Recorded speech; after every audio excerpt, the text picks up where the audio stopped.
Thank you for joining me. I apologize for the way in which this is sort of formatted. It's the angle and it is a little bit hard to read the stuff at the top, but it was important that I sort of drew this out for you because before we talk about the 10 kings, we have to realize that there's a dragon with 10 horns and there's a beast with 10 horns.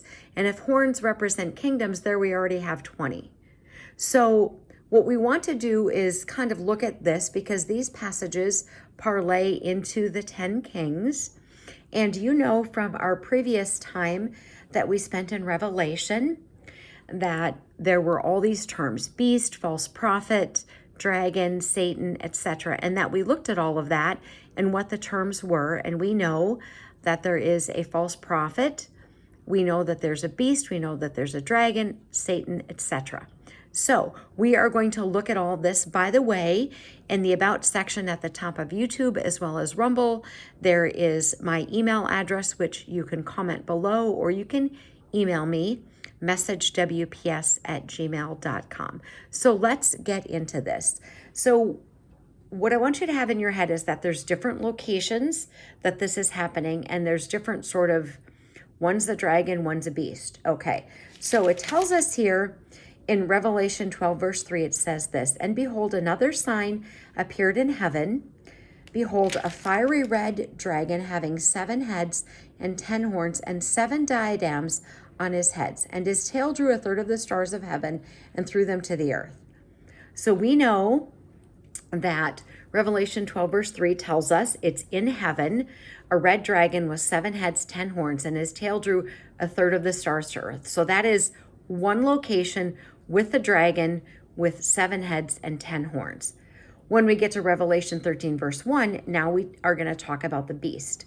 It says this: "Then I stood on the sand of the sea, and I saw a beast rising up out of the sea, having 7 heads and 10 horns. And on his horns 10 crowns, and on his heads a blasphemous name." So here now on earth, there is out of the sea the beast with 7 heads, 10 horns, 10 crowns. And then it tells us in verse 2, it says this: "Now the beast which I saw was like a leopard. His feet were like the feet of a bear, his mouth like the mouth of a lion." Remember, we just looked at all those faces. "The dragon gave him his power, his throne, and his great authority." So they're two separate things. The dragon is not the beast. The dragon has 7 heads and 10 horns.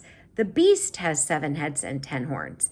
And we know that they're not the same. The locations are different. And it tells us that the dragon gave the beast the power. So we've got 2 different entities, both with 7 heads, both with 10 horns. When we get to Revelation 13, verse 11, it says, "Then I saw another beast coming up out of the earth.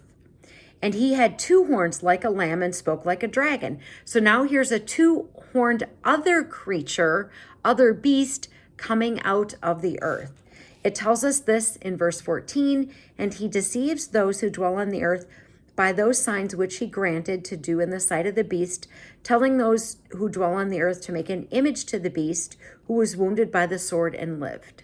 So now there's going to be an image that is made. And it says in verse 15, "And he granted power to give breath to the image of the beast, that the image of the beast could both speak and cause many as would not worship and cause as many as would not worship the image of the beast to be killed."